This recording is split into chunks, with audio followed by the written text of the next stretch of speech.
Action India TV news, आपकी आवाज हमारी पहचान। गडचिरोली येथील जपतलाई आश्रमशाळा दुर्घटनेचे यवतमाळमध्ये तीव्र पडसाद। आश्रमशाळांच्या सुरक्षिततेसाठी सौ संजीवनी कासार यांच्या नेतृत्वात जिल्हाधिकाऱ्यांना निवेदन। यवतमाळ लोकनायक वृत्तसेवा। गडचिरोली जिल्ह्यातील धानोरा येथील जपतलाई आश्रमशाळेत सर्पदंशामुळे 3 निष्पाप चिमुकल्या विद्यार्थिनींचा झालेला दुर्दैवी मृत्यू आणि 3 विद्यार्थिनींवर सुरू असलेले उपचार ही अत्यंत धक्कादायक व सुन्न करणारी घटना आहे।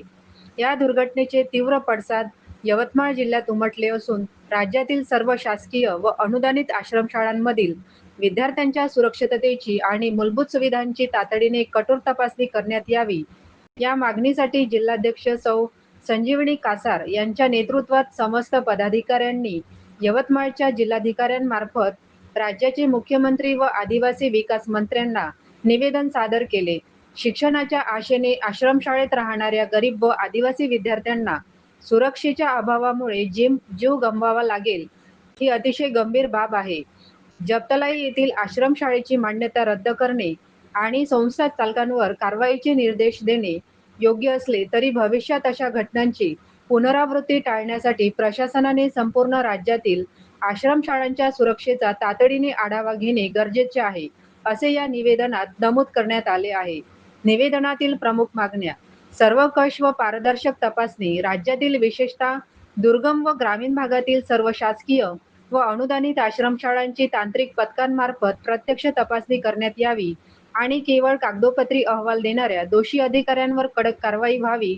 सुरक्षित निवास व स्ट्रक्चरल ऑडिट: सर्व आश्रमशाळांचे स्ट्रक्चरल व सुरक्षितता ऑडिट करून इमारतींच्या भिंती, जमिनी व खिडक्यांची डागडुजी करण्यात यावी। निवासाच्या जागा सरपटणाऱ्या प्राण्यांपासून पूर्णपणे सुरक्षित स्नेक प्रूफ कराव्यात। 24 तास वैद्यकीय व्यवस्था, प्रत्येक आश्रमशाळेत सर्पदंशावरील प्रतिबंधक लस, अँटी स्नेक वेनॉम ASV, प्रथमोपचार पेटी, ऑक्सिजन सुविधा आणि आपत्कालीन रुग्णवाहिका सज्ज असावी।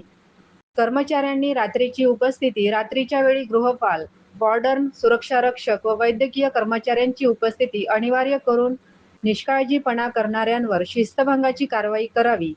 आपत्कालीन प्रशिक्षण व स्वच्छता: सर्व शिक्षक व कर्मचाऱ्यांना आपत्कालीन प्रथमोपचाराचे प्रशिक्षण देण्यात यावे। तसेच पक्की सुरक्षा भिंत, नियमित परिसर स्वच्छता व औषध फवारणीची सक्ती करण्यात यावी। डिजिटल संनियंत्रण: आश्रमशाळांच्या दैनंदिन स्थितीवर लक्ष ठेवण्यासाठी CCTV आणि केंद्रीय डिजिटल प्रणाली सुरू करावी। दुर्गम व आदिवासी भागातील लाखो मुला-मुलींचे भविष्य या आश्रमशाळांवर अवलंबून असल्याने त्यांच्या जीवाची सुरक्षा सुनिश्चित करणे ही शासनाची प्राथमिक जबाबदारी आहे।